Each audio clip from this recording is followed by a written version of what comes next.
All right, let's dive into something that really affects every single one of us, medical consent. We're going to trace the wild journey it's been on, from a time when the doctor's word was basically law to right now, where your voice is, or at least should be, the most important one in the room. So let me ask you this, just think about it for a second. When you're sitting in that exam room, who's really calling the shots? The person with the MD after their name? Or you, the person whose body and life we're talking about? The answer to that question has done a complete 180 over the years, and it tells this incredible story about power, trust, and your rights as a patient. To really get how we ended up with today's model of partnership, we have to rewind.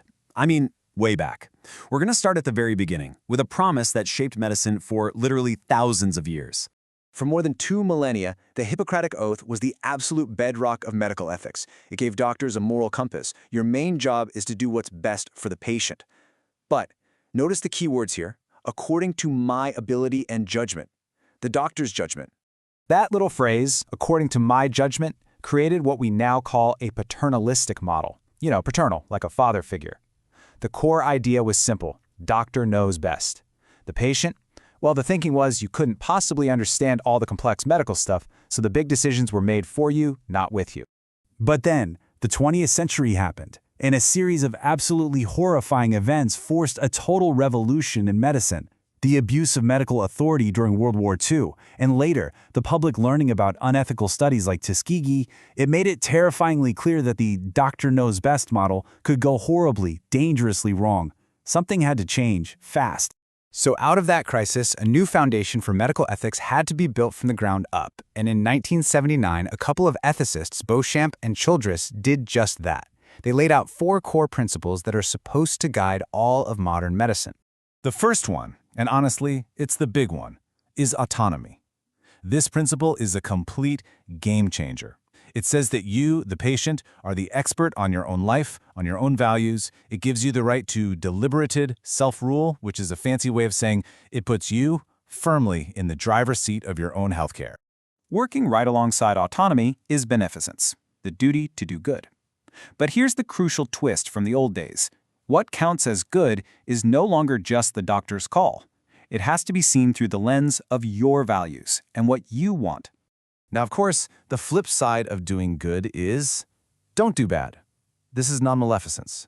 You've heard this one before. It's the famous first, do no harm. It's that fundamental promise to always weigh the risks and to avoid, or at least minimize, any harm to you. And the fourth principle, justice, kind of pulls the camera back for the wide shot. It's about fairness across the board. It means making sure resources are distributed fairly, that biases don't creep into decisions, and that risks and benefits are shared equitably. Okay, so 4 big, important principles. That's great. But how do they actually work when you're sitting in that doctor's office? Well, they come to life in the real world through this process we call informed consent. Now, the legal side of this took a while to catch up, but a 1972 court case, Canterbury versus Spence, was a bombshell. It created what's called the reasonable person standard. It completely flipped the script. The question was no longer, what does the doctor think is important? It became, what would a normal, reasonable person want to know to make this decision? This means a real consent conversation isn't just about you scribbling your name on a form. It's a 4-step process. The doctor tells you the options, you talk about the pros and cons, they check to make sure you actually get it, and only then, after all that, do you make your decision. But let's be real for a minute. Anyone who's ever been handed a clipboard in a waiting room knows that the ideal conversation and the reality of what actually happens can be worlds apart. And it's not just a feeling. The research shows there's a huge gap. Most of the time, the process is incomplete. And the step that gets skipped the most often, you probably guessed it. Step 3, checking to see if the patient actually understands what's going on. A huge part of the problem is this massive communication wall. A lot of consent forms are filled with jargon and written at a college reading level, but most people don't read at that level. So right from the get-go, it's an uphill battle for a patient to really understand. So what's the fix? Well, the good news is experts have come up with some great tools, things like simpler forms, decision aids that lay out the options clearly, and one of my favorites, a simple but brilliant technique called the repeat back method. The doctor just asks you to explain the plan in your own words. It's an easy way to make sure you're both on the same page. So all this effort to close that understanding gap, it all leads us to what is really the gold standard today. We're moving way beyond just a legal requirement and into a true partnership. And that partnership is called shared decision-making. The key word here is shared. It's a two-way street. The doctor brings their medical expertise, and you bring your expertise, which is just as important, about your life, your values, your goals. And then you make the decision together.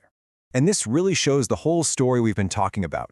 We went from that old paternalistic model, which was a one-way street of information from the doctor to you, to this collaborative, two-way loop of shared decision-making, where your values and your input flow right back to the doctor to help make the choice. Look, when you boil it all down, this entire evolution, from a doctor's oath to a shared decision, it's all been about one simple, powerful idea, that you aren't just a passive body getting treated, you are an active partner in your own care. So the only question left is, now that you know your voice is the most important tool you have, are you ready to use it?